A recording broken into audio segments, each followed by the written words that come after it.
Hello friends, welcome back to our next video. तो आज की जो हमारी वीडियो का टॉपिक है वो बहुत ही ज़्यादा इंपॉर्टेंट है, क्योंकि आज हम बात करेंगे कि आपने यहाँ आने के बाद सिक्योरिटी ऑफिसर के लाइसेंस के लिए कैसे अप्लाई करना है। देखिए, मैं बार बार आपको बोलता हूँ कि कभी भी यहाँ आप एक जॉब पे डिपेंड मत रहना, क्योंकि आज आपके पास शिफ्टें हैं, कल को नहीं है, कल को स्टूडेंट ज़्यादा आ जाएंगी, शिफ्टें कम हो जाएंगी। ठीक है, तो मैं आपको हमेशा यही रिकमेंड करता हूँ कि आपके पास जितने ज़्यादा लाइसेंस हो उतना आपके लिए बेनिफिट, आपके जॉब्स की जो अपॉर्चुनिटी है वो बढ़ती जाएगी उससे। तो आज हम बात करेंगे कि सिक्योरिटी ऑफिसर का लाइसेंस आपने कैसे अप्लाई करना है। इसमें मैं आपको लाइसेंस के साथ साथ आपने कैसे, कहाँ से ट्रेनिंग लेनी है, कहाँ कैसे आपने टेस्ट बुक करना है और कैसे लाइसेंस अप्लाई करना है, मैं सारी चीज़ों के बारे में आपको बताऊंगा। उसके साथ साथ देखिए, चाहे कोई यहाँ पे लड़का है चाहे लड़की है, हर बंदा सिक्योरिटी की जॉब प्रेफर करता है। पे रेट के बारे में बात करेंगे हम। तो देखिए, वीडियो स्टार्ट करने से पहले मैं आपसे एक कड़वा सच शेयर करना चाहता हूँ, जो कि है ही है, सब जगह पे होता ही है। जब मैं यहाँ पे नया आया था तो हम ग्रोसरी के लिए जाते थे, शॉपिंग के लिए जाते थे कुछ मॉल्स में। वहाँ पे सिक्योरिटी ऑफिसर खड़े होते थे। ठीक है, तो मैं उनसे पूछता था कि सर बताइए कैसे अप्लाई करना है, क्या प्रोसेस रहेगा। मतलब उनका वही जवाब होता था कि मैंने तो यहाँ से ट्रेनिंग की है, वहाँ जाके जाए। मतलब कोई इतना डिटेल में बताना ही नहीं चाहता था या बताता ही नहीं था। ठीक है, तो मैं आपको यही सजेस्ट कर रहा हूँ कि जो मेरी सजेशन है कि आप किसी पे यहाँ आने के बाद डिपेंड मत रहना।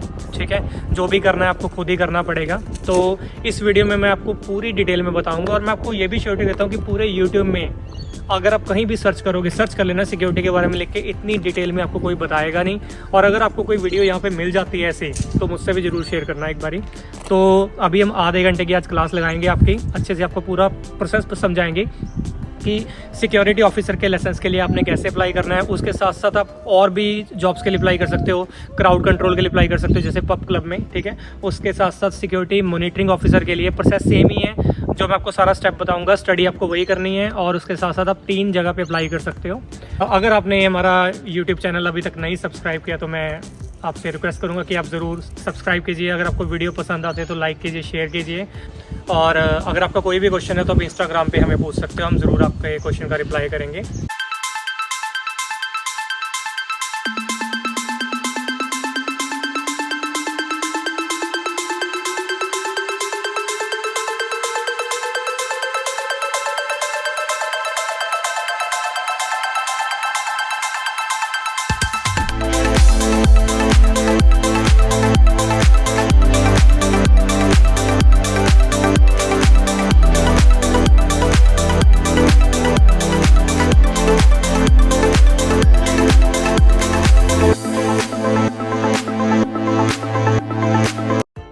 तो आइए फ्रेंड्स, अब हम स्टार्ट करते हैं कि आपने कैसे सिक्योरिटी ऑफिसर के लिए यहाँ पे अप्लाई करना है।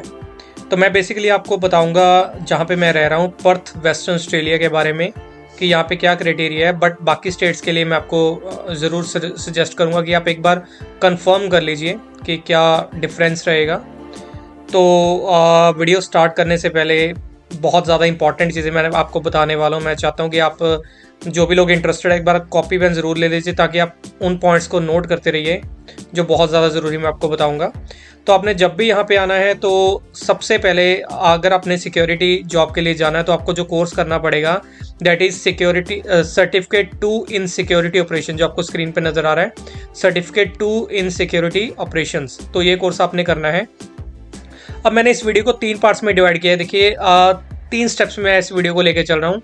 स्टेप 1 जो आपका रहेगा, दैट इज, सबसे पहले आपने ट्रेनिंग इंस्टीट्यूट फाइंड करना है कि आपने कहाँ से कोर्स को कंप्लीट करना है, जो आपका पहला स्टेप रहेगा। ठीक है, तो इसके बारे में हम एक एक करके बाद में डिटेल में बात भी करेंगे। और उसके बाद हम सेकंड स्टेप पे चलेंगे कि जब आपका कोर्स कंप्लीट हो जाएगा तो आपने टेस्ट बुक कैसे करना है, और वो टेस्ट में कितने क्वेश्चन आएंगे, क्या रहेगा, कितनी फीस है, उस चीज़ की हम बात करेंगे। और तीसरा, जब आपने टेस्ट क्लियर कर लिया तो आपने लाइसेंस के लिए कैसे अप्लाई करना है, कहाँ अप्लाई करना है, कितनी फ़ीस लगेगी। तो बेसिकली हम 3 स्टेप्स में बात करेंगे। ठीक है, तो पहला स्टेप हो गया आपने कैसे इंस्टीट्यूट फाइंड आउट करना है, कैसे फिर उसके बाद कैसे टेस्ट बुक करना है, और फिर कैसे अपने लाइसेंस के लिए अप्लाई करना है। तो चलिए हम चलते हैं अब अपने पहले स्टेप पे, कि जब आप यहाँ पे आ चुके हो, अगर आपने कोर्स सोचा कि मैंने करना है, तो पहला स्टेप आपका ट्रेनिंग इंस्टीट्यूट आपने कैसे फाइंड आउट करना है। तो ट्रेनिंग इंस्टीट्यूट देखिए, जहाँ भी आप आए हो, जिस स्टेट में भी आए हो, मान लो पर्थ में आए हो, मान लो किसी और स्टेट में गए हो, तो वहाँ आप गूगल पे सर्च कर सकते हो कि आपके जो नियर बाय कौन कौन से इंस्टीट्यूट्स हैं जो आपको सिक्योरिटी ऑफिसर की ट्रेनिंग देते हैं। बट आपने उससे पहले ये चेक करना है, ये चीज़ बहुत इंपॉर्टेंट है, नोट कर लो कि वो जो भी इंस्टीट्यूट होगा वो क्राइकोस रजिस्टर्ड होना चाहिए। कोई नहीं आपको बताएगा, ये नोट कर लो, CRICOS रजिस्टर्ड होना चाहिए। इसकी फुल फॉर्म क्या है? Commonwealth register of institution and courses for overseas students. Overseas student जो हम हैं, जो बाहर से आए हैं, ठीक है। तो मैं उन लोगों की एग्जांपल लेके चल रहा हूँ जो कि इंटरनेशनल स्टूडेंट यहाँ पे आते हैं, क्योंकि स्टूडेंट को ही भाई फीस अपनी इकट्ठी करनी है, पैसे जोड़ने हैं, जॉब करनी है। तो मैं मान के चलता हूँ कि ये जो कोर्सेज है ये ज़्यादातर स्टूडेंट यहाँ पे आके करते हैं, ठीक है। तो नीचे भी पढ़ लो, if you are an international student by law. तो अगर आप इंटरनेशनल स्टूडेंट हो तो आपको जो भी ट्रेनिंग करनी है वो क्राइकोस रजिस्टर्ड इंस्टीट्यूट से ही करनी है, यहाँ पे मेंशन किया हुआ है। अगर आप किसी ऐसे वैसे इंस्टीट्यूट से कर लोगे जो क्राइकोस अप्रूव नहीं है तो आपके सर्टिफिकेट को नहीं माना जाएगा। नोट कर लो इस चीज़ को, ठीक है। कोई नहीं बताएगा, मैंने आपको पहले ही बोला था कि यहाँ पे कोई आपकी हेल्प करने वाला नहीं है, तो आप सारा कुछ आपको खुद ही करना पड़ेगा। आई थिंक आपको इसकी इंपॉर्टेंस पता लग गई होगी। चलिए आगे चलते हैं। उसके बाद कोर्स की रिक्वायरमेंट क्या है? अगर आप यहाँ पे देखिए कोई भी कोर्स करते हो, मान लो आप ड्राइविंग लाइसेंस बनवाने जा रहे हो, मान लो आप सिक्योरिटी लाइसेंस के लिए जा रहे हो, तो आपके पास आपका एक USI नंबर होना चाहिए। उसकी फुल फॉर्म क्या है? Unique student identifier. कैसे अप्लाई करना है ये लिंक दिया हुआ है www.usi.gov.au। इसको ओपन करो। इसको ओपन करके आपको आ जाएगा कि अप्लाई फॉर योर USI। आपने क्लिक करना है, अपनी पासपोर्ट, अपना नेम, सरनेम, पासपोर्ट नंबर डाल के आपके पास एक खुद का एक USI नंबर आ जाएगा, ठीक है। ये मेन रिक्वायरमेंट, अगर आपने किसी भी नेशनल लर्निंग के लिए जाना है, पार्टिसिपेट करना है, तो आपको USI नंबर चाहिए ही चाहिए, ठीक है। जैसे ही आप इंस्टीट्यूट में ट्रेनिंग के लिए जाएंगे तो वो सबसे पहले आपसे आपका USI नंबर मांगेंगे, आपको वहाँ पे देना पड़ेगा। तो ये हर बार के लिए सेम ही होगा, ऐसे नहीं होगा, चेंज होता रहेगा। हर एक पासपोर्ट पे सिर्फ एक ही USI नंबर होगा, ओके। तो इसको भी आप नोट कर लो कि आपको USI नंबर लेके जाना है और वो कैसे अप्लाई करना है, वेबसाइट मैंने दे दी है। तो पहला इंपॉर्टेंट पॉइंट हो गया, इंस्टीट्यूट जो भी सिलेक्ट करना है वो क्राइकोस रजिस्टर्ड होना चाहिए।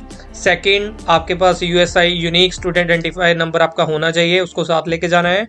उसके बाद मान लीजिए आप वहाँ पे कोर्स के लिए पहुँच गए हो इंस्टीट्यूट में, ठीक है। तो अब वो कोर्स स्टार्ट करने से पहले आपको क्या क्या डॉक्यूमेंट वहाँ पे देने पड़ेंगे? आपको अपनी फ़ोटो ID देनी पड़ेगी। फ़ोटो ID मीन्स आपका पासपोर्ट।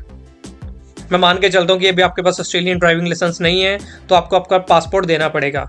सेकंड नंबर पे आपको आपका वीज़ा देना पड़ेगा जिसमें वर्क राइट्स हो, जैसे कि स्टूडेंट वीज़ा है। स्टूडेंट वीज़ा पे आप काम कर सकते हो, कुछ अभी तो फुल टाइम कर सकते हो, बट आने वाले टाइम में जो जुलाई 2023 के बाद है, उसमें आप हर एक स्टूडेंट सिर्फ 24 आवर्स पर वीक काम कर सकता है और 48 आवर्स 2 हफ्तों के लिए, ठीक है, फोर्टनाइटली आप काम कर सकते हो। तो मैं बार बार बोलता हूँ कि कुछ लोग मुझे बार बार कमेंट करते हैं कि सर जी हम वहाँ सिक्योरिटी के लिए आ सकते हैं, हमें वर्क परमिट दे दो। ऐसा कोई परमिट नहीं आपको मिलेगा, आपके पास वैलिड वीज़ा होना चाहिए। या मेरे पास बहुत लोग मुझसे पूछते हैं कि सर अगर हम टूरिस्ट वीज़ा पे आ जाएं, अगर हम विजिटर वीज़ा पे आ जाए तो क्या हम वहाँ के ट्रक चला सकते हैं, हम वहाँ के ये कर सकते हैं, वो कर सकते हैं? तो भाई ऐसे आपके पास वर्क राइट्स नहीं होते टूरिस्ट वीज़ा पे, आप बिल्कुल भी नहीं कर सकते। आपके पास एक वैलिड वीज़ा होना चाहिए जिस पे वर्क राइट्स हो, ठीक है। तो आपको कोर्स स्टार्ट करने से पहले जब भी आप जाओगे कोर्स अप्लाई करने के लिए तो आपको ये वैलिड वीज़ा दिखाना पड़ेगा, वहाँ जाके सबमिट करना पड़ेगा। उसके बाद आपको अपना रिज्यूमे देना पड़ेगा। रिज्यूमे आपका नॉर्मल डिटेल होगी कि आपने पहले क्या किया, आपका बैकग्राउंड क्या है, वो सारी चीज़ें आप उसमें मेंशन कर सकते हो। आपको अपने पुराने सर्टिफिकेट्स की फ़ोटोकॉपी या स्कैन करके देने पड़ेंगे। आपकी कोई पुरानी क्वालिफिकेशन है, आपके कोई एजुकेशनल डॉक्यूमेंट्स है, वो आप दे सकते हो। आपको current COE confirmation of enrolment, जब भी ऑस्ट्रेलिया में आप स्टडी के लिए अप्लाई करोगे, ये बेसिकली इंटरनेशनल स्टूडेंट्स के लिए है। जो भी स्टूडेंट ऑस्ट्रेलिया आते हैं तो उनको COE देती है यूनिवर्सिटी यहाँ पे, कंफर्मेशन ऑफ इनरोलमेंट कि आप यहाँ पे पढ़ सकते हो, तो वो आपको COE भी इनको देनी पड़ेगी, ठीक है। उसके बाद आपसे मांगेंगे इंश्योरेंस को हम क्या बोलते हैं? हेल्थ कवर बेसिकली, ठीक है, स्टूडेंट हेल्थ कवर। तो वो आपको यहाँ पे वो भी आपको देना पड़ेगा। तो ये डॉक्यूमेंट नोट कर लीजिए। पासपोर्ट देना पड़ेगा, वीज़ा कॉपी जिसमें वर्क राइट्स हो वो देना पड़ेगा, रिज्यूमे देना पड़ेगा, पुरानी कोई क्वालिफिकेशन है वो देना पड़ेगा। उसके बाद COE देनी पड़ेगी आपको, इंश्योरेंस, ये डॉक्यूमेंट आपको वहाँ देने पड़ेंगे कोर्स में एडमिशन लेने के लिए यहाँ पे, ओके। उसके बाद कोर्स की फ़ीस देखिए यहाँ पे वेरी करती है। मैंने जब मैं यहाँ पे आया था तो मैं अलग अलग इंस्टीट्यूट में पता करने गया था कि कितनी फ़ीस है। किसी ने मुझे 825 बोला, किसी ने 900 बोला, ठीक है। तो वेरी करती है 750 से लेके $1000 के बीच में, जिसमें आपको वो पैकेज बना के देते हैं और आपको पैकेज ही ले लेना है। पैकेज में ये चारों चीज़ें एक साथ ही करनी है, क्योंकि मैं आपको बता दूं कि जब भी आपने सिक्योरिटी लाइसेंस के लिए अप्लाई करना है तो आपको ये चारों चीज़ें चाहिए ही चाहिए, ठीक है। तो आपको ये चारों ही करनी है एक साथ, पैकेज ही ले लेना उनसे, ठीक है। अलग अलग करोगे तो आपको कॉस्टली पड़ेगा। तो इन चारों में क्या क्या है, आपको एक तो सिक्योरिटी का कोर्स करना है जो सबसे ऊपर है, सर्टिफिकेट 2 इन सिक्योरिटी ऑपरेशन। उसके बाद आपको RSA करना है। RSA मैंने आपको पहले बता चुका हूँ, अल्कोहल के बेसिस पे है। जब भी आप कहीं जॉब कर रहे हो पब क्लब में, ठीक है, तो वहाँ पे इसकी फुल फॉर्म है रिस्पॉन्सिबल सर्विस ऑफ अल्कोहल। तो जहाँ भी दारू चल रही है, कहीं भी अल्कोहल यूज़ हो रहा है, कहीं पब क्लब में, अगर आप वहाँ पे सिक्योरिटी कर रहे हो तो आपको उसका सर्टिफिकेट आपके पास होना ज़रूरी है। उसके बाद आपको वाइट कार्ड बहुत ज़रूरी चाहिए। वाइट कार्ड बेसिकली अगर कहीं भी कंस्ट्रक्शन हो रही है, अगर आप वहाँ पे सिक्योरिटी कर रहे हो, ठीक है, ना भी कर रहे हो तब भी लाइसेंस अप्लाई करने के लिए ये सारी चीज़ें आपको चाहिए ही चाहिए। तो जब भी आप किसी इंस्टीट्यूट में जाओगे कोर्स करने के लिए तो उनको बोलना भी मुझे सब कुछ ही करना है, ठीक है। फर्स्ट एड तो आपको करवाएंगे क्योंकि बिना फर्स्ट एड के सिक्योरिटी लाइसेंस आप अप्लाई कर ही नहीं सकते हो, ठीक है। अगर आप इंडिविजुअली करोगे तो RSA, white card, first aid, इनकी फीस है जो $80 है, ठीक है, $70-80। तो बेनिफिट रहेगा कि अगर आप एक साथ ही कोर्स में ही कर लो इसको कंप्लीट, वो ज़्यादा आपके लिए बेनिफिशियल रहेगा, ओके। उसके बाद आपको जब मान लीजिए अब आपका कोर्स स्टार्ट हो चुका है, अब कोर्स में आपको सिक्योरिटी के कोर्स में आपको 13 चैप्टर्स कंप्लीट करने हैं। 13 चैप्टर होते हैं। कुछ इंस्टीट्यूट क्या होता है, मैंने पता किया था, अगर आप ऑफलाइन क्लासेस लगा रहे हो तो मैं एक इंस्टीट्यूट में गया था, वो कह रहे थे कि आपकी 4 वीक्स की क्लासेस है, 1 महीने की। आपको आना पड़ेगा मंडे टू फ्राइडे, क्योंकि यहाँ पे सैटरडे संडे ऑफ होता है। तो मंडे टू फ्राइडे आपको सुबह 9 बजे से लेकर शाम के 5 बजे तक, ठीक है, या फिर इवनिंग बैच भी होता है कई इंस्टीट्यूट में, तो आपको क्लासेस लगानी पड़ेगी। कुछ इंस्टीट्यूट है जो आपको 15 दिन में कोर्स को कंप्लीट करवा देंगे। कुछ इंस्टीट्यूट है जो आपको 1 दिन में 1 चैप्टर करा देंगे, मतलब आपका 13 डेज में आपका कोर्स कंप्लीट हो जाएगा। और कुछ लोग यहाँ पे जैसे स्टूडेंट है वो कहते हैं भाई मैंने ऑनलाइन क्लासेस लेनी है, तो ऑनलाइन थोड़ा सा कोर्स लंबा चलता है, जैसे 3 मंथ्स के लिए। तो मैं कह रहा हूँ कि जितना कम डेज में आप इसको जल्दी कंप्लीट कर लो उतना ज़्यादा बेनिफिशियल रहेगा, क्योंकि जितना ज़्यादा आप खींचोगे तो उतने काम आपका स्लो होता जाएगा, ठीक है। तो 13 चैप्टर्स है जो आपको वो करवाएंगे, और आपको 13 चैप्टर के अलावा एक फर्स्ट एड का लेक्चर भी अलग से रहेगा। तो 14 डेज आप मान के चलिए कि आपको वहाँ पे जाना पड़ेगा। उसके बाद उस दौरान आपको वो थोड़ा प्रेजेंटेशन में समझाएंगे हर एक चैप्टर के बारे में, और आपको रोज़ शाम को at the end of the lecture आपको एक लॉग बुक सबमिट करनी पड़ेगी। अब इतने डिटेल में तो नहीं मैं आपको बताऊंगा लॉग बुक क्या चीज़ है। आप मुझे इंस्टाग्राम पे ज़्यादा डीपली जानना चाहते हो तो आप वहाँ पे मुझे मैसेज कर सकते हो, तो मैं आपको बता सकता हूँ इन चीज़ों के बारे में। उसके बाद आपको जैसे उन्होंने थ्योरी का लेक्चर कंप्लीट कर लिया तो आपको रोज़ एक इंसिडेंट, एक सिनेरियो देंगे आपको कि अगर मान लीजिए आप कहीं काम कर रहे हो तो ये चीज़ होगी तो आप क्या करोगे, ठीक है। तो वो ग्रुप बना के ना सबके इंसिडेंट करवाते हैं, सिनेरियो कराते हैं। उस बेसिस पे आपको क्या करना पड़ेगा, आप पहले प्रैक्टिकली करोगे, प्रैक्टिकल के बाद आपको इंसिडेंट रिपोर्ट लिख के देनी पड़ेगी उनको, ठीक है। 13 के 13 दिन आपको लॉग बुक लिखनी पड़ेगी, इंसिडेंट रिपोर्ट लिख के देनी पड़ेगी, ये बहुत ज़्यादा ज़रूरी है, ठीक है। उसके बाद आपको MCQ हर चैप्टर में 50 MCQ, 40 MCQ। इस MCQ का मैं बेनिफिट भी आपको बताऊंगा, इंसिडेंट रिपोर्ट क्यों देनी पड़ेगी वो भी आपको बताऊंगा। तो आपको ये सबमिट करनी पड़ेंगी सारी चीज़ें, ठीक है, कोर्स को कंप्लीट करने के लिए। उसके बाद successful candidates will get, successful candidate सिर्फ वही है जो अपना ये सारा काम कंप्लीट करेंगे, जो लॉग बुक कंप्लीट करके देंगे, जो इंसिडेंट रिपोर्ट्स कंप्लीट करके सबमिट करेंगे, ठीक है, जो MCQ पोर्शन सारा एक बार करके परफॉर्म करके उनको देंगे, ठीक है। MCQ आपका ऑनलाइन होगा, इंसिडेंट रिपोर्ट आपको वहाँ बैठ के लिखनी पड़ेगी, लॉग बुक भी वहाँ बैठ के आपको बनानी पड़ेगी। तो ये जो बच्चे, जो स्टूडेंट ये पूरा काम करेंगे उनको मैं बोल रहा हूँ सक्सेसफुल कैंडिडेट्स, ठीक है। उनको ये चारों सर्टिफिकेट मिलेंगे at the end of your course. जैसे आप अपना कोर्स कंप्लीट कर लोगे तो उसके 3-4 दिन में के बाद अगर आपकी ये सारी इंसिडेंट रिपोर्ट चेक करेंगे, लॉग बुक चेक करेंगे, अगर सब कुछ ठीक है तो आपको ये चारों सर्टिफिकेट इसमें आपको चारों सर्टिफिकेट ये प्रोवाइड कर दिए जाएंगे इंस्टीट्यूट की तरफ से, जिससे आपका पहला स्टेप हो जाएगा कंप्लीट, ठीक है। आपने इंस्टीट्यूट जाना है, मैंने आपको वो भी बता दिया कि आपने क्राइकोस लाइक अप्रूव्ड इंस्टीट्यूट में जाना है, आपकी इतनी फीस रहेगी। आपने चारों सर्टिफिकेट का पैकेज बना के एक ही साथ ही कर देना है, क्योंकि क्यों करना है, क्योंकि आपके लाइसेंस अप्लाई करने के लिए चारों चीज़ें आपको चाहिए। ठीक है, कौन कौन से डॉक्यूमेंट आपको लेके जाने हैं, आपको कोर्स कंप्लीट करने के लिए आपको लॉग बुक बनानी पड़ेगी, आपको इंसिडेंट रिपोर्ट देनी पड़ेगी, आपको MCQ कंप्लीट करने पड़ेंगे। तो ये हमारा था स्टेप नंबर 1। तो चलिए फ्रेंड्स, आई थिंक आपको स्टेप 1 अच्छे से समझ आ गया होगा कि आपने कैसे इंस्टीट्यूट सेलेक्ट करना है। ठीक है, उसके बाद आपका सेकंड स्टेप जो रहेगा, मान लीजिए आपका कोर्स कंप्लीट हो चुका है और उसके बाद अब सेकंड स्टेप पे आपने टेस्ट बुक करना है। तो टेस्ट बुक करने के लिए मैंने यहाँ पे एक वेबसाइट दी हुई है www.saiva.asn.au। जैसे कि मैंने आपको बताया कि ये वेस्टर्न ऑस्ट्रेलिया पर्थ के लिए है। अगर आप किसी दूसरी स्टेट में जा रहे हो तो आपको वहाँ पे चेंज हो जाएगी, उस चीज़ को चेक करना पड़ेगा, बट प्रोसेस ऐसे ही रहेगा इसका। ठीक है, तो आप और जो टेस्ट की आपकी फ़ीस रहेगी, वो टेस्ट देने की वो रहेगी आपकी $75। ठीक है, मैं आपको एक बार वेबसाइट दिखा देता हूँ कि कैसी नज़र आती है। ये आपकी वेबसाइट, और जैसे ही आपने ये वेबसाइट ओपन होगी, आपने यहाँ पे राइट साइड पे देखिए साइवा सिक्योरिटी टेस्टिंग सेंटर पे क्लिक कर देना है। तो ये टेस्टिंग के बारे में सारी जो भी इंफॉर्मेशन है वो यहाँ पे आ जाएगी, बट मैंने आपके थोड़ी इजी लैंग्वेज यहाँ पे करके मेंशन किया हुआ है, आप यहाँ पे चेक कर सकते हो। ठीक है, तो आपने वेबसाइट ओपन करनी है, ये वाली आपकी जो फीस रहेगी वो रहेगी $75। उसके बाद मान लीजिए आपने टेस्ट बुक कर दिया, मैं आपको रिकमेंड करूँगा कि आप अपना टेस्ट कम से कम 1 मंथ पहले ही बुक कर लेना, क्योंकि रश रहता है, आपको बारी आएगी नहीं। जैसे होता है ना कि हम पासपोर्ट की बुकिंग कर रहे हैं, हमारी पासपोर्ट की बारी अप्लाई करने की 2 महीने बाद आ रही है, तो वही हाल रहता है कि आप थोड़ा सा जल्दी बुक कर देना। मैं आपको थोड़ा सजेशन दे रहा हूँ ये वाली।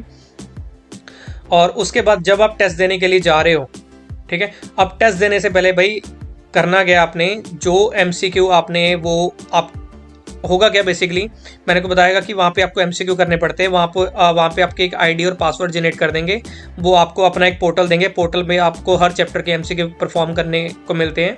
तो वो MCQ अराउंड 500 to 600 MCQ है, जो आपने अच्छी तरह रिवाइज करके जाने हैं। ठीक है, और मान लीजिए अब आप टेस्ट देने के लिए पहुँच गए, वहाँ पे लेके क्या जाना है, साथ में लेके जाना है आपने अपना सर्टिफिकेट। बिना सर्टिफिकेट के आप टेस्ट अप्लाई भी नहीं कर सकते हो, ना ही टेस्ट आप दे सकते हो। ठीक है, अगर बिना सर्टिफिकेट के आप, क्योंकि जब आप टेस्ट बुकिंग के लिए अप्लाई करोगे तो आपसे वो सर्टिफिकेट नंबर मांगेंगे आप सर। ठीक है, आपसे मांगा जाएगा, तो बिना सर्टिफिकेट के आप टेस्ट अप्लाई नहीं कर सकते हो। तो जब आप वहाँ भी जाओगे टेस्ट देने के लिए, तो आपको आपका सर्टिफिकेट अपना साथ लेके जाना है। ठीक है, उसके बाद आपको और क्या लेके जाना है, आपको एटलीस्ट 2 फोटो आइडेंटिफिकेशन प्रूफ अपने साथ लेके जाने हैं। लिख लो, मैं बता देता हूँ। या तो आप क्या करना, आप अपना पासपोर्ट ले जाना, और पासपोर्ट के साथ अगर आपके पास ऑस्ट्रेलियन ड्राइविंग लाइसेंस है वो ले जाना। ये 2 चीज़ें काफ़ी हैं जो मैं लेके गया था अपने साथ। ठीक है, कंडीशन नंबर 1, या तो आप अपना पासपोर्ट ले जाना, पासपोर्ट के साथ ले जाना अपना ऑस्ट्रेलियन ड्राइविंग लाइसेंस।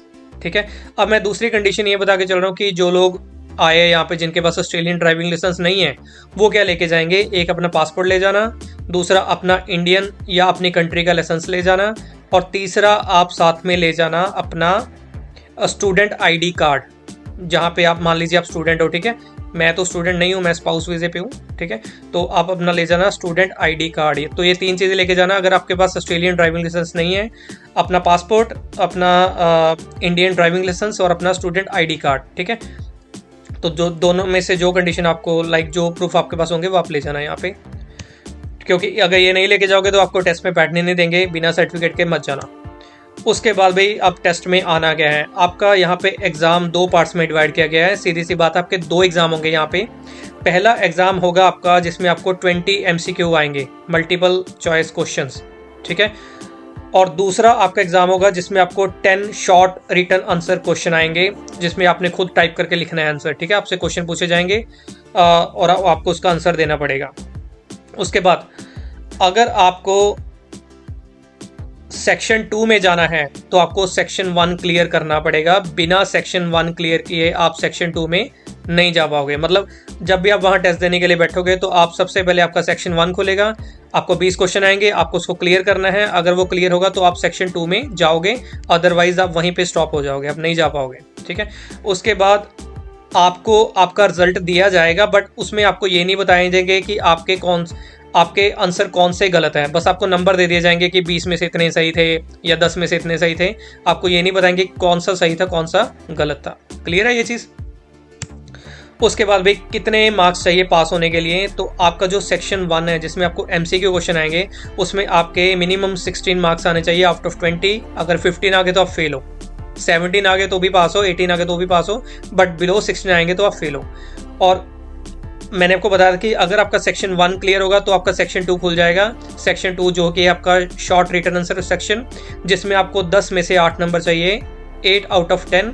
ओके, अगर 7 आएंगे तो आप फेल हो, अगर 9 आएंगे तो बल्ले बल्ले तो आप पास हो। ठीक है, नोट कर लो ये सारी चीज़ें आप। उसके बाद आपको दोनों सेक्शन के लिए, अलग अलग नहीं बोल रहा हूँ, दोनों के लिए टोटल 45 मिनट्स मिलेंगे जिसमें आपको दोनों सेक्शन क्लियर करने हैं। थोड़ा सा ज़्यादा डिटेल में एग्जाम के बारे में जानना हो, इंस्टा पे मुझे मैसेज कर देना, मैं आपको थोड़ा गाइड कर दूंगा जो भी लोग यहाँ पे आएंगे टेस्ट देने के लिए। उसके बाद भी ये चीज़ बड़ी खतरनाक है, आपको समझनी बहुत ज़्यादा ज़रूरी है, क्योंकि अगर आपको ये समझ नहीं आएगी ना तो आप कन्फ्यूज़न में ही रहोगे। इसको मैं एक एग्जाम्पल से समझाता हूँ पहले, फिर हम उसको बाद में रीड करेंगे। तो फिर आप मुझे ना बाद में बताना भी मत बताना कि मैं कैसे पढ़ाता हूँ, जैसे कि आप सबको पता है कि मैं इंडिया में टीचिंग ही करता था। तो चलिए हम एग्जाम्पल लेके चलते हैं। मान लीजिए आप एग्ज़ाम देने के लिए चले गए, आपका सबसे पहले स्टार्ट हो गया सेक्शन नंबर 1। तो सेक्शन 1 में जैसे कि मैंने आपको बताया था कि आपको मिनिमम मार्क्स चाहिए 16, और मान लीजिए आपके आ गए 15। ठीक है, कंडीशन नंबर 1 मैं ये वाली लेके चल रहा हूँ जो सबसे पहली कंडीशन है। ठीक है, तो मान लीजिए आप पहले ही सेक्शन में फेल हो चुके हो। ठीक है, तो आपको एक चांस और मिलेगा 24 घंटे के बाद। ठीक है, दोबारा अटेम्प्ट करने का, साथ के साथ अटेम्प्ट नहीं करने देंगे, 24 घंटे के बाद आपको दोबारा आना पड़ेगा। ठीक है, एक चांस और मिलेगा जिसमें आप दोबारा रिपीट करोगे। आपको पहले फिर से दो, क्योंकि आप सेक्शन 1 में फेल हो तो आपको दोबारा सेक्शन 1 करना पड़ेगा, और उसके बाद सेक्शन 2 खुल जाएगा। ठीक है, फिर वो भी कंप्लीट करना पड़ेगा। ये तो हो गया आपकी कंडीशन नंबर 1। उसके बाद दूसरी कंडीशन मैं ये लेके चलता हूँ कि भाई आप आए एग्जाम देने के लिए, आप पहले सेक्शन में ही पास हो गए, आपके 16 मार्क्स आ गए, 16 आ गए, 17 आ गए, 18 आ गए, 19 आ गए, 20 आ गए, तो अब मान लीजिए आप सेक्शन 1 में हो गए पास। तो मैंने आपको बताया था कि जब भी आपका सेक्शन 1 क्लियर हो जाएगा तो उसके बाद आपका सेक्शन 2 खुल जाएगा, दूसरा सेक्शन जो कि रिटन बेस्ड है। ओके, तो मान लीजिए आप सेक्शन 1 में तो पास हो गए, बट उसी दिन आप सेक्शन 2 में फेल हो गए जिसमें आपके 7 मार्क्स आए, 7, 6, 5 जो भी आए, बट 8 से कम आए हैं, तो आप सेक्शन 2 में क्या हो चुके हो, फेल हो चुके हो। तो भाई आपको नेक्स्ट डे फिर आना पड़ेगा, जिसमें आपको अब रिपीट कौन सा करना है। देखो सेक्शन 1 तो आपने क्लियर ही कर लिया। ठीक है, अब आपको देना पड़ेगा सिर्फ सेक्शन 2 जिसमें आप फेल हुए अगले दिन आके। देखिए ये दोनों कंडीशन अलग अलग है। मान लीजिए एक स्टूडेंट के साथ ये कुछ हुआ कि वो पहले सेक्शन में फेल हो गया, अब अगले दिन उसको आपके सेक्शन 1 भी कंप्लीट करना है, सेक्शन 2 भी कंप्लीट करना है। दूसरा स्टूडेंट है जो पहले में तो पास हो गया, ठीक है, उसको अब सिर्फ दूसरे में फेल हो गया, तो उसको अगले दिन सिर्फ सेक्शन 2 देना है आके, जिसमें उसने 8 मार्क्स लेने पास होने के लिए। ठीक है, तीसरा स्टूडेंट आया, तीसरा स्टूडेंट पहले सेक्शन में भी पास हो गया, दूसरे में पास हो गया, उसका एग्जाम क्लियर हो गया, वो निकल गया, कॉन्ग्रेचुलेशंस। ठीक है, अब देखिए क्या होने वाला है। मैं पहले स्टूडेंट की बात कर रहा हूँ जो कि सेक्शन 1 में फेल हो गया था, अब नेक्स्ट डे आके उसको रिपीट करना है सेक्शन 1 भी और 2 भी। अगर तो उसके दोनों क्लियर हो गए नेक्स्ट डे तो उसका एग्जाम क्लियर है। ठीक है, कॉन्ग्रेचुलेशंस। अगर वो दोनों में से मान लो दोबारा ही सेक्शन 1 में फेल हो गया या सेक्शन 1 में पास हो गया और दूसरे दिन सेक्शन 2 में आके फेल हो गया, तो उसको 1 महीने बाद मिलेगा चांस अगला पेपर देने का, उसका एग्जाम दोबारा। अब वो दोबारा से नहीं दे सकता है सेकंड अटेम्प्ट के बाद, तो उसको अगला अटेम्प्ट कब मिलेगा, 1 महीने बाद, 1 मंथ बाद एग्जाम देना पड़ेगा उसको। ठीक है, अब मैं दूसरे स्टूडेंट की बात करके चलता हूँ जो सेक्शन 1 में तो पास हो गया था बट सेक्शन 2 में फेल हो गया। अब उसके पास नेक्स्ट डे 1 अटेम्प्ट था, वो सेक्शन 2 देने आया। अगर तो उसका सेक्शन 2 क्लियर हो गया, ठीक है, तो वो क्लियर है। अगर उसका सेक्शन 2 में वो दोबारा फेल हो गया नेक्स्ट डे, तो उसको फिर 1 महीने बाद चांस मिलेगा। मेरे कहने का ये मतलब है भाई आपको 1 अटेम्प्ट मिलेगा, ठीक है, नेक्स्ट डे के लिए, चाहे आप उसमें अपना सेक्शन 1 और 2 दोनों क्लियर करो, चाहे जो भी बचा है वो क्लियर करो। क्योंकि अगर सेकंड अटेम्प्ट, सीधी सी बात है, अगर आप सेकंड अटेम्प्ट में जो आपको नेक्स्ट डे मिला है उसमें दोबारा से फेल हो गए तो आपको अगला अटेम्प्ट 1 महीने बाद मिलेगा। क्लियर हो गया? तो चलिए अब हम इसको पढ़ते हैं ध्यान से। देखिए पहली कंडीशन क्या है कि अगर पार्टिसिपेंट सेक्शन 1 में फेल हो गया, ठीक है, तो उसको एक 24 घंटे बाद दोबारा से अटेम्प्ट करना पड़ेगा, जिसमें आपको सेपरेट फीस देनी पड़ेगी। कितनी? सेकंड अटेम्प्ट के लिए $27.50। $75 तो आपने स्टार्टिंग में दिए ही थे, बट आपको सेकंड अटेम्प्ट के लिए $27.50 दोबारा से देने पड़ेंगे, ठीक है, और बुकिंग आपको करनी पड़ेगी, ठीक है। सेकंड कंडीशन क्या है कि अगर एक स्टूडेंट सेक्शन 1 में पास हो गया बट वो सेक्शन 2 में फेल हो गया, ठीक है, तो उसको सिर्फ सेक्शन 2 ही देना पड़ेगा 24 घंटे के बाद। सेकंड कंडीशन जो कि मैंने आपको बताई थी। अब तीसरी कंडीशन क्या है कि अगर एक स्टूडेंट सेक्शन 1 और 2, ठीक है, दोनों में ही फेल हो गया आफ्टर 2 अटेम्प्ट्स, दोनों अटेम्प्ट में जो उसको 24 घंटे बाद में मिला था उसमें फेल हो गया, तो उसको 1 महीने बाद चांस मिलेगा एग्जाम देने का, ठीक है, और उसको सारी फीस जो $75 थी वो दोबारा से भरनी पड़ेगी। भाई जो आपने पहले 75 भरे थे वो तो गए पानी में, ठीक है। जो आपने अगले अटेम्प्ट के लिए दोबारा पैसे भरे थे, एक अटेम्प्ट के कितने पैसे थे मैंने यहाँ पे मेंशन किया हुआ है, ये दिया हुआ है 27.50, ठीक है, वो भी पानी में गए। तो 1 महीने बाद जब दोबारा करोगे रिपीट तो फिर से वो $75 आपको दोबारा से देने पड़ेंगे, ठीक है। बट मैं तो जस्ट समझा रहा हूँ, तो आप इसको अच्छे समझ लीजिए, ये बहुत कंफ्यूजिंग चीज़ है, ठीक है। तो आपको दोनों सेक्शन कंप्लीट करने पड़ेंगे, क्लियर करने पड़ेंगे, बट कंडीशन क्या है कि सेक्शन 1 क्लियर होगा तो सेक्शन 2 खुलेगा, और सेक्शन 2 भी क्लियर होगा तो आपका रिजल्ट क्लियर होगा, अदरवाइज आप फेल हो। 2 अटेम्प्ट मिलेंगे आपको। आई थिंक आपको क्लियर हो गई होगी ये चीज़। तो ये था आपके नंबर ऑफ अटेम्प्ट्स और फीस क्या है टेस्ट बुकिंग की, इसके बारे में, ठीक है। आई थिंक आपको अच्छे से समझ आ गया होगा, क्लियर हो गया होगा। MCQ अच्छे से पढ़ के जाना, और जो आपका रिटन एग्जाम है ना वो भी शॉर्ट आंसर क्वेश्चन ही होते हैं, वो MCQ से ही आएंगे, ठीक है। ज़्यादा डिटेल में पूछना तो आप मुझे इंस्टा कर देना, मैं आपको बता दूंगा कि आपकी हेल्प कर दूंगा जैसे भी है। तो चलिए फ्रेंड्स, अब हम चलते अपने लास्ट स्टेप की तरफ कि अब मान लीजिए आपने इंस्टीट्यूट भी सिलेक्ट कर लिया, क्राइकोस अप्रूव्ड, उसके बाद आपने टेस्ट देने चले गए, क्या क्या लेके जाना है, कितनी फ़ीस है, मैंने आपको वो भी बता दिया, और मैं आपको कंग्रेचुलेट कर रहा हूँ कि अब आपने एग्ज़ाम भी क्लियर कर लिया, ठीक है। तो अब एग्ज़ाम क्लियर करने के बाद आपको उसी दिन शाम को 5 बजे आपकी ईमेल आईडी पर रिजल्ट आ जाएगा कि आपने सक्सेसफुली एग्ज़ाम क्लियर कर लिया है, तो अदरवाइज़ रिजल्ट आ जाएगा कि अगर आप फेल हो, ठीक है। दोनों में से एक चीज़ ही आएगी और तीसरा तो कुछ आएगा नहीं। तो तीसरे स्टेप पे चलते हैं। अब आपने करना है अपना लाइसेंस अप्लाई। तो भाई लाइसेंस अप्लाई करने के लिए आपको 4 डॉक्यूमेंट के अलावा कुछ और भी लेके जाना है। पहले आप 4 सुन लीजिए। सबसे पहले आपको 100 पॉइंट ऑफ आइडेंटिफिकेशन चेक करना पड़ेगा। मैंने एक स्पेशल वीडियो बनाई है 100 पॉइंट आईडी सिस्टम के ऊपर, मैं आपको नहीं बताऊंगा यहाँ पे। मैं चाहता हूँ कि आप वो वीडियो अच्छे से देखो ताकि आपको अच्छे से क्लियर हो जाए कि कैसे आपको 100 पॉइंट कंप्लीट करने हैं, ठीक है। वीडियो का लिंक डिस्क्रिप्शन में मैं दे रहा हूँ, या आप हमारे चैनल पे जाइए, सब्सक्राइब कीजिए और वहाँ पे वीडियो चेक कीजिए 100 पॉइंट आईडी चेक। अभी इससे पिछली वीडियो मैंने डाली है, ठीक है, वो आप अच्छे से चेक करो, आपको ज़्यादा क्लियर हो जाएगा। उसके अलावा आपको लेके जाने पड़ेंगे 2 करेक्टर रेफरेंसेस। मैं बहुत ज़्यादा डाउटफुल रहा था कि यार मैं किसको रेफरेंस बनाऊँ, यहाँ पे क्या चीज़ है। आपको इजी भी बता देता हूँ कि अगर आपका कोई भी नोन, आपका फ्रेंड सर्कल में कोई भी है, अगर वो यहाँ पे आया हुआ है काफ़ी टाइम से, ठीक है, काफ़ी टाइम से भी नहीं आया, कुछ टाइम पहले आया, बट आपको वो इंडिया में या आपकी कंट्री में पहले से जानता था, ठीक है, 4-5 सालों से, यहाँ पे मेंशन किया हो कि वो मिनिमम 5 सालों से आपको जानता हो, तो उससे वो आपका एक रेफरेंस बन जाएगा और वो अपनी डिटेल डाल देगा, आपके बारे में लिखेगा। मैं आपको फॉर्म दिखा देता हूँ कैसे लिखेगा वो आपके बारे में, ठीक है। तो ये रेफरेंसेस आपको बंदे नहीं साथ में लेके जाने, ये आपको डिटेल आपके फॉर्म में फिल करेंगे, आप इनका नाम वगैरह, ठीक है, फिल करेंगे और आपने वो डॉक्यूमेंट सबमिट कर देने वहाँ पे जाके। उसके बाद आपको 4 पासपोर्ट साइज फ़ोटोज़, जिसमें आपके हेड एंड शोल्डर आना चाहिए, सिर्फ वाइट और लाइट बैकग्राउंड आना चाहिए। लिख लो भाई ये चीज़ कि जब भी आप अपनी कंट्री से आ रहे हो, अगर आप अपना थोड़ा सा पैसा बचाना चाहते हो तो कम से कम भाई 20-30 फ़ोटोज़ ना 2x2 की लेके आना, 2x2 की लिख लो, क्योंकि यहाँ पे आपको सिर्फ 8 फ़ोटोज़, 8 पता नहीं 6 पता नहीं 8 फ़ोटोज़ है, मैंने खिंचवाई थी। $28 मेरे से लिए गए थे। आप मल्टीप्लाई कर लो इंडिया वालों 55 से, उसको कितने की पड़ी थी मुझे यहाँ पे 6 से 8 फ़ोटोज़। तो मैं रिकमेंड करूँगा कि मैंने तो बहुत बड़ी गलती की है, बट आप ज़रूर लेके आना अपनी 2x2 की फ़ोटोग्राफ्स, और यही हेड एंड शोल्डर वाली होनी चाहिए और वाइट और लाइट बैकग्राउंड होना चाहिए। किसी के ये चीज़ काम की आएगी तो भाई मुझे ज़रूर कमेंट करना अपना नीचे यूट्यूब पे, ताकि चलो किसी की हेल्प की कोई बताए तो सही, ठीक है।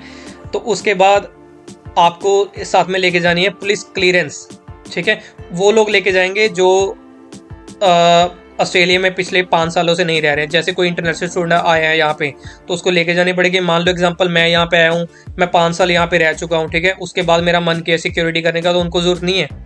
बट अगर आप 5 सालों से कम यहाँ पे हो तो आपको पुलिस क्लियरेंस अपनी कंट्री से मंगवानी पड़ेगी। कैसे अप्लाई करनी है मैं सेपरेट वीडियो बनाऊंगा, क्योंकि इस पे भी बहुत ज़्यादा लंबी वीडियो बनेगी कि आपको क्लियरेंस कहाँ से अप्लाई करना है, कितना खर्चा आएगा, ठीक है, और कितना टाइम लगेगा आपके घर पे।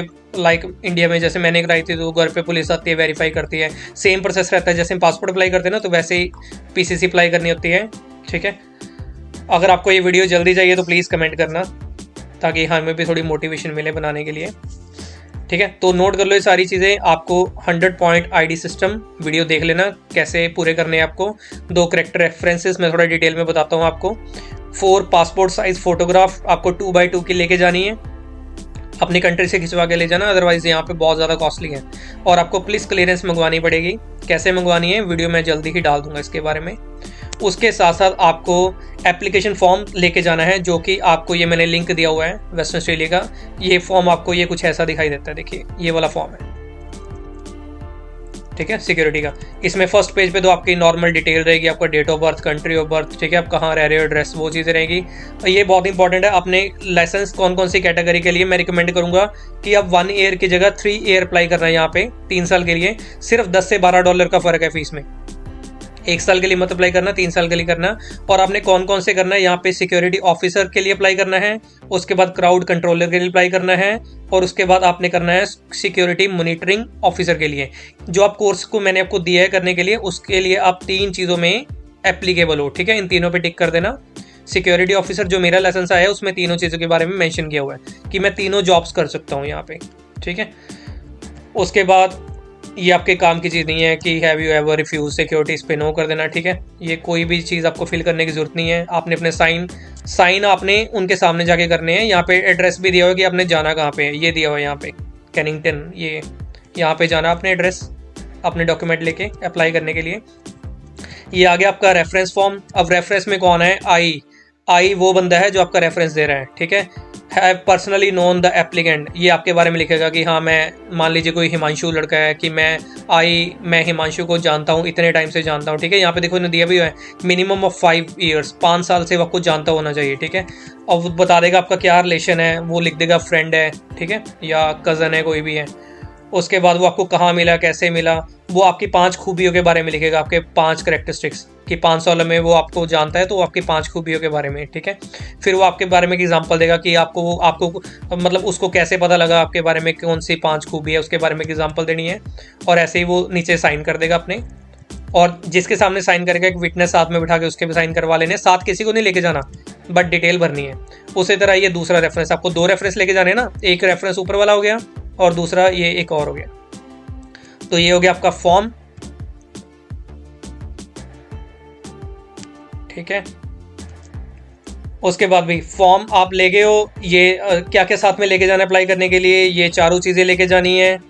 फॉर्म लेके जाना है, उसके बाद पैसे लेके जाने थोड़े से। लाइसेंस की जो फीस रहेगी वो रहेगी $700 से $750 अप्रॉक्सीमेट। मेरे जो लगे थे वो $720 लगे थे, जिसमें वो तीनों लाइसेंस मुझे देंगे, ठीक है। सिक्योरिटी ऑफिसर का, क्राउड कंट्रोलर का, सिक्योरिटी मॉनिटरिंग ऑफिसर का।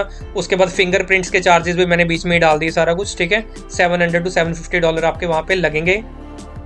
और वो आपको बोलेंगे कि 6 वीक्स के बीच में आपका लाइसेंस आपके घर पे आ जाएगा बाय पोस्ट। मेरे लगे थे अप्रॉक्सीमेट 18 to 20 डेज में मेरा लाइसेंस घर पे आ गया था, ठीक है। तो ये सारी चीज़ें, और जैसे ही लाइसेंस आपका घर पे आएगा तो यहाँ पे बहुत सारी कंपनीज है। मान लीजिए यहाँ पे पर्थ में आप आ रहे हो तो आप क्राउन यहाँ पे बहुत बड़ी लाइक ऑर्गेनाइजेशन है, कैसीनो है, ठीक है, वहाँ अप्लाई कर सकते हो। NPB कंपनी है यहाँ पे, NCS है, ठीक है, बाज है, और उसके बाद ऑप्टो स्टेडियम है। बहुत सारी जॉब्स है सिक्योरिटी के लिए।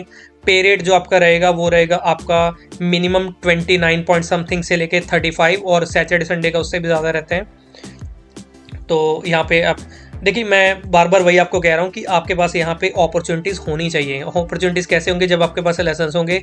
एक जॉब पे कभी भी स्टेबल मत रहना, क्योंकि यहाँ पे आपका जो काम चलेगा, जब जब तक आप स्टूडेंट हो तो आपको शिफ्टों पे काम चलेगा कि कभी आपको शिफ्ट मिल जाएगी, कभी नहीं मिलेगी। ठीक है, एक जॉब पे डिपेंड रहोगे तो मान लीजिए आपको शिफ्ट मिली, कभी ना मिली। ठीक है, तो अर्न तो आपने करना ही है, तो कम से कम आपके पास ऑप्शन होने चाहिए। तभी मैंने एक सेपरेट वीडियो भी बनाई हुई है कि आपको कौन कौन से लाइसेंस यहाँ पे लेने चाहिए, किस पे काम करना चाहिए।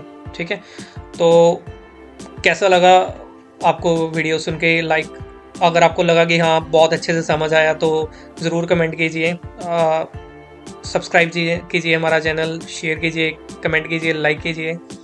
तो थैंक यू सो मच।